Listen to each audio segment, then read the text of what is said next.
Someone, somewhere, once said the key to happiness was following your dreams.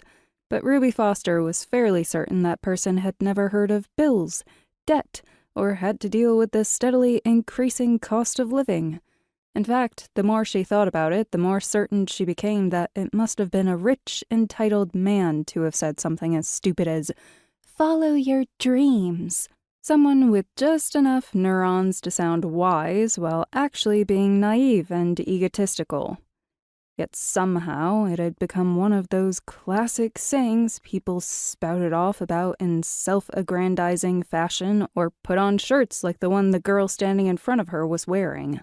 Ruby wanted to tap the girl, who couldn't be a day over 16, on the shoulder and tell her not to believe for a second that following her dreams would be as easy or simple as that old cliché made it seem. She didn't, of course, because she was in her 30s, and she remembered just enough about being a teen to know that the girl would only roll her eyes at any kind of wisdom Ruby dared try to pass on, and then call her crazy to all her friends. And the truth was, Ruby had heard enough rumors about herself and her crazy life choices to fill a book, and didn't need any news stories making the rounds. After all, who was she to give advice anyway?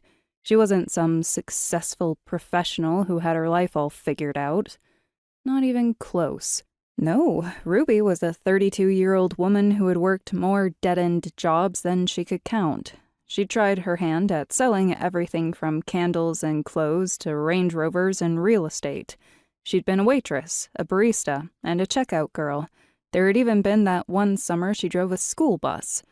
She hadn't been the kind of teenager, or even 20-something, who had known what her big dream even looked like. But there was a 0% chance it had been playing assistant, campaign manager, office receptionist, and all-around Girl Friday to the mayor of Tempest, Texas.